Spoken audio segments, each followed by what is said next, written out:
Good afternoon, children. Today we are going to do EVS 1 chapter Are we endangering our environment? Part 1. 20 years ago, today. 20 years ago, there were open fields around the city. Today, there are new colonies there. There was a big spreading tree near the railway gate. Different kinds of birds and insects lived happily in the tree. Where have those birds and insects gone today? This means we have cut the trees and destroyed the field and developed the place into modern city. Now you can see the pictures of city, village, forest.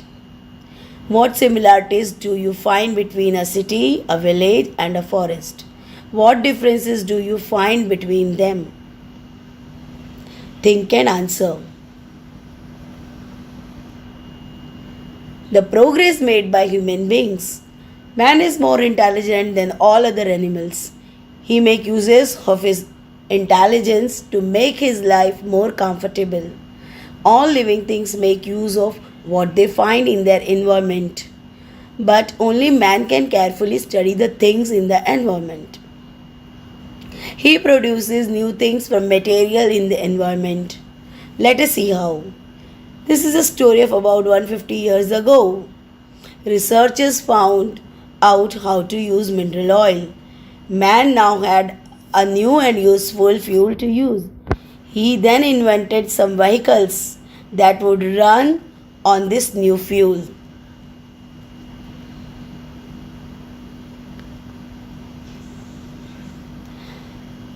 These include the motor car, bus, truck, and scooter.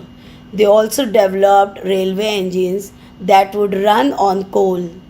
Previously, if one had to travel to another town, one had to walk or ride horseback or on a bullock cart. Various animals were used to carry burdens or to draw the carts. Now we go by bus or railway trains. That helps to save both time and labor.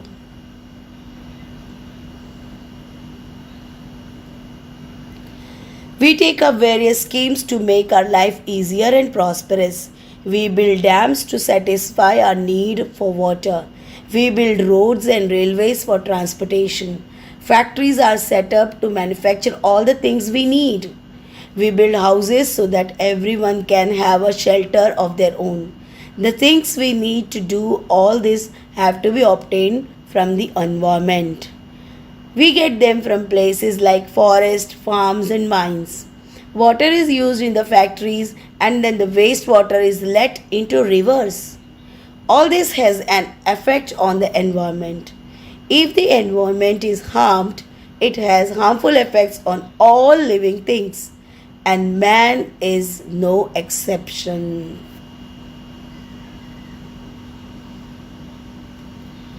Growth of population. Another major factor is growth of population. You have to find out. A census was done in 1951. What was the population of our country then? A census was done in 2011. What was the population of our country then? In the last 60 years, the population of our country has tripled. It is still growing. So, the demand for all those things that we need to take from the environment has increased many times over. People could not get employment in villages, so they began to leave and to go to the cities in search of work. Cities became crowded. The population in the cities grew beyond limits. Cities began to experience a shortage of water. There were not enough houses for everybody. So people could not find a place to stay. There used to be open space and fields around the cities. New colonies came up there. And to build these new houses and colonies, the trees there had to be cut down. In cities, one has to travel long distance to get to work. Some people in cities began to buy vehicles that run on fuels. In all big cities, these vehicles spew smoke as they are driving around. The smoke mixes with the city air. As a result, people began to have breathing problems. Instances of asthma and other lung disorders began to increase. Trees have been banished from cities, so birds do not find place to build their nest. They also find the smoke in the city air troublesome.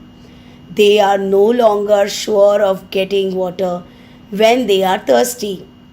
So there are fewer and fewer birds in cities now. The number of butterflies and other insects is also falling. Because of the increasing population, the drainage system in cities fails sometimes. Then water collects in the midst of living areas. Mosquitoes grow in it. They spread diseases like malaria, dengue, filaria, chikungunya. Do you see how the increase in the population spoils the life we lead in cities? So, keeping this question mark in your mind, I am ending my part 1. Remaining part we are going to do in the next period. By that time, keep reading your lesson. Thank you for watching.